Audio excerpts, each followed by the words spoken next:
nosso ego precisa ser massageado. Mas nos fala essa noite, fala com voz de amor, com laços de ternura, mas com cordas humanas também.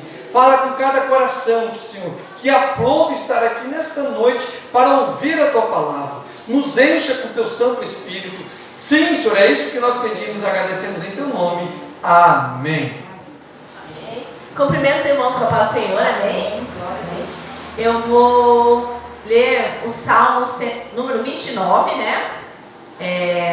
Eu achei interessante e legal que eu vi que a Letícia leu ali Salmo 138 e falou sobre louve ao Senhor, né? E esses salmos, no começo dele, fala também sobre ele todo fala sobre o poderio, né, de Deus, sobre, né, o Deus Todo-Poderoso, e ele fala também que, né, para nós darmos honra e glória a Deus, né, que ele é merecedor. Salmos 29. A poderosa voz de Deus. Diz assim: deem ao Senhor, ó filhos de Deus, deem ao Senhor glória e força. Deem ao Senhor a glória devida ao seu nome. Adorem ao Senhor na beleza da sua santidade. Ouve-se, ó voz do Senhor, sobre as águas. O Deus da glória troveja. O Deus está sobre as muitas águas. A voz do Senhor é poderosa. A voz do Senhor é cheia de majestade. A voz do Senhor quebra os cedros. Sim, o Senhor despedaça os cedros do Líbano. Ele faz o Líbano saltar como um bezerro e o Monte Hermon pular como um boi selvagem. A voz do Senhor produz chamas de fogo. A voz do Senhor faz tremer o deserto. O Senhor faz tremer o deserto de Cádiz. A voz do Senhor faz dar cria às corças e desnuda os bosques. E no seu templo todos dizem glória. O Senhor governa os dilúvios como rei. O Senhor governa para sempre. O Senhor dá força ao seu povo. O Senhor abençoa o seu povo com paz. Amém? Amém. Eu estava meditando, né, nesse capítulo, tem umas 2 semanas, né? E eu meditando, eu fiquei feliz que Deus deu entendimento, né, nesse capítulo. E eu queria compartilhar com os irmãos. Aqui no primeiro versículo diz: deem ao Senhor, ó filhos de Deus, deem ao Senhor glória e força. Daí eu fiquei meditando, nós temos que dar glória e força para Deus, mas Deus é todo poderoso, por que Ele precisa de força, né? Daí eu fui me aprofundando e consegui entender que aqui está falando que nós temos, né, que dar glória a Deus, né, que Ele é merecedor de toda honra, de toda glória.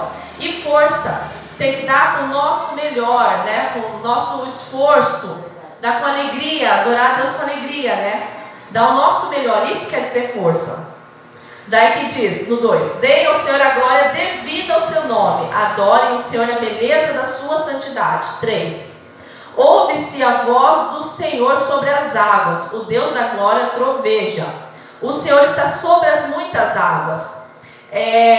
Lá em Apocalipse, o João, ele escreveu que registra três tipos de voz do Senhor Jesus, né? A voz como de uma trombeta, a voz como som de muitas águas e a voz de trovão. A voz de trombeta é a voz que quando anuncia, né, um vencedor, né, quando venceu a morte. Nem Jesus, né, quando venceu a morte, né, o céu trovejou. E assim também vai ser a voz que ele vai chamar, quando ele for nos chamar, quando for o arrebatamento, né, nós vamos ouvir o som como de uma trombeta. E esse som que o Senhor irá transmitir para nós. Daí tem o som de muitas águas, né? Que nem eu sempre penso, quando a gente pensa em água, a gente pensa em tranquilidade, né? É a voz que Deus usa para nos acalmar, né? Para nos dar acalento, né? Essa é a voz que nos acalma, que sara, nos refrigera a nossa alma. E tem a voz de trovão. A voz de trovão é uma voz forte, né? Que nos desperta para a profecia. Relâmpagos e trovões evidenciam o juízo e a ira de Deus, a voz que Deus usa para tratar com justiça. E aqui, no 4, a voz do Senhor é poderosa, a voz do Senhor é cheia de majestade, a voz do Senhor quebra os cedros. Sim, o Senhor despedaça os cedros do Líbano. Eu fui pesquisar, o cedro, ele é uma árvore da região mediterrânea. ali da parte do Líbano. E o cedro, ele é uma árvore, é uma das árvores coníferas, que elas possuem sementes, mas elas não produzem frutos.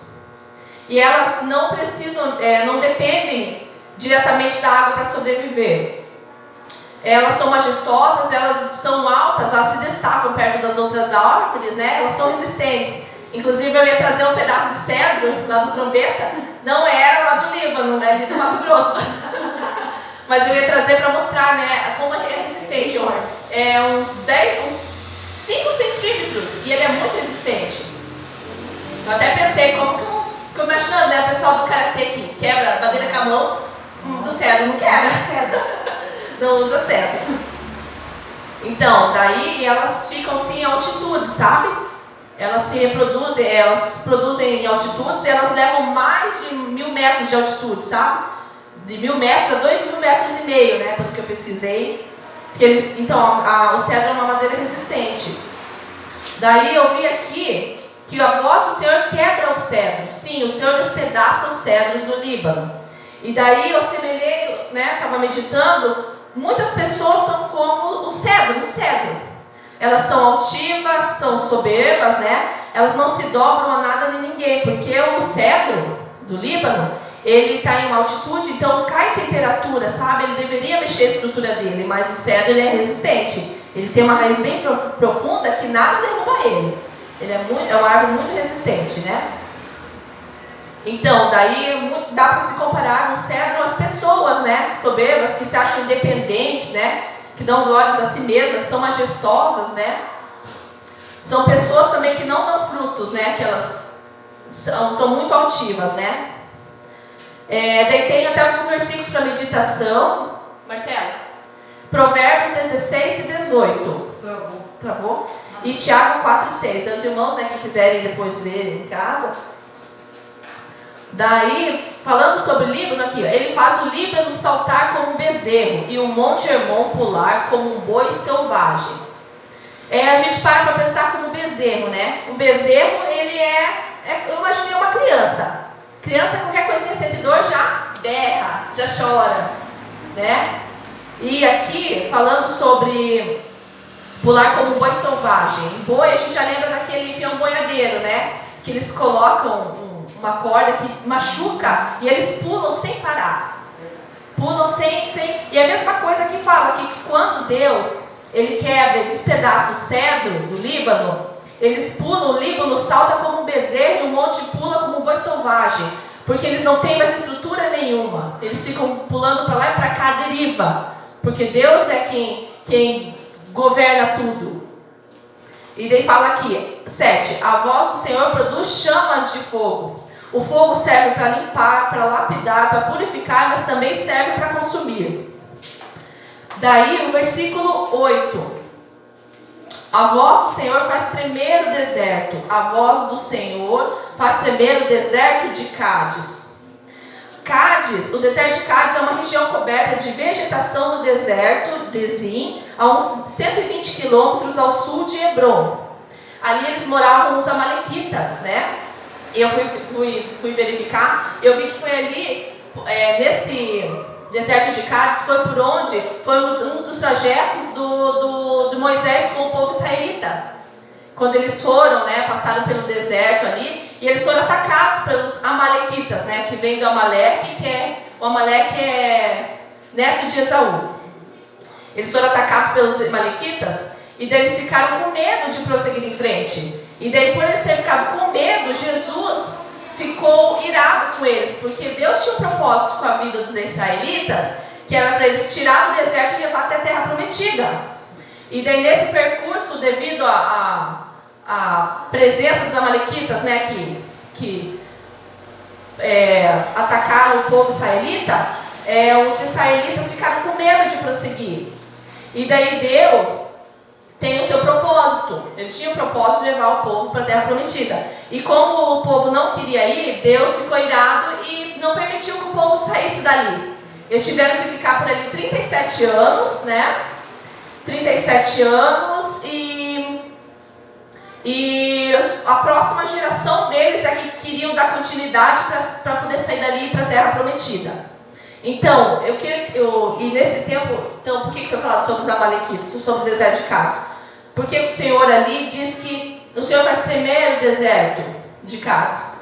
Porque ali morava um povo amalequita que atrapalhou esse projeto de Deus, né? Então, sempre que uma pessoa se levanta, alguém se levanta para atrapalhar o propósito de Deus, né? Tudo que está nos projetos de Deus, Deus faz estremecer, faz perder o equilíbrio, faz cair. Deus. Aleluia. E aqui também fala também que Deus tirou com o povo, porque o povo era para dar continuidade, e eles tiveram castigo. Assim como também foi pregado aqui antes pelo Daniel, né, no culto retrasado, Jonas também, ele ficou na barriga do peixe, por quê? Porque ele teimou.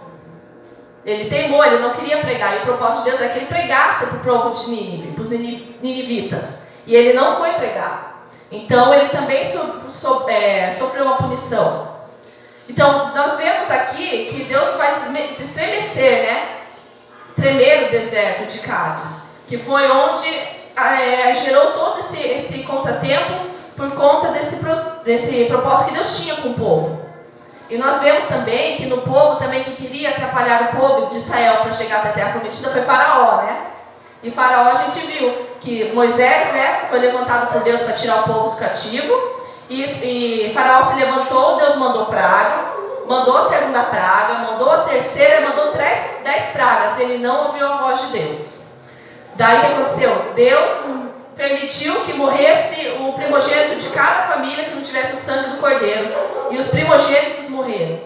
E logo depois, além disso, eles perseguiram o povo e o deserto engoliu Faraó, né, e os seus soldados. Então a gente vê assim que cada pessoa que se levanta contra o ministério de Deus, Deus trata, e se não adiantar, ele arranca. Sim. Ele arranca. Mas também ele cobra, porque o povo lá de Israel, lá no deserto, o povo não quis prosseguir porque tinha medo.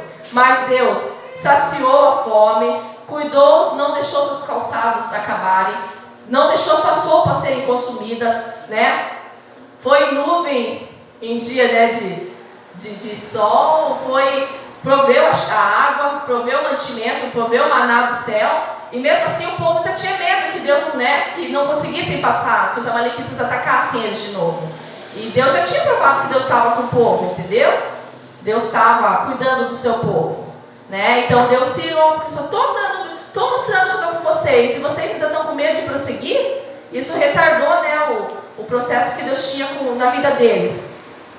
Então, aqui no 9 fala: a voz do Senhor faz dar cria as corças e desnuda os bosques, e no seu templo todos dizem glória. A voz do Senhor faz dar cria as corças. Eu fui pesquisar sobre corças, e as corças, elas... Deixa eu verificar aqui. É um mamífero da família de corvídeos. A temporada de reprodução da corça é no alto verão, quando os animais se tornam territoriais. O embrião da corça passa por um processo chamado de implante atrasado, que permite o filhote nascer durante a primavera. A gestação é de em torno de 300 dias, ao fim dos quais nascem um ou raramente 2 filhotes, né? E aqui a gente vê, né, a palavra de Deus aqui que o salmista Davi escreve, que a voz do Senhor faz a cria as corças. Então aqui está falando, né, que na biologia, que a corça, ela dá cria, ela entra somente na reprodução no alto verão. Ela tem um implante atrasado para poder nascer o filhote na primavera. Ele leva uma gestação quase um ano, praticamente, que é 300 dias, né?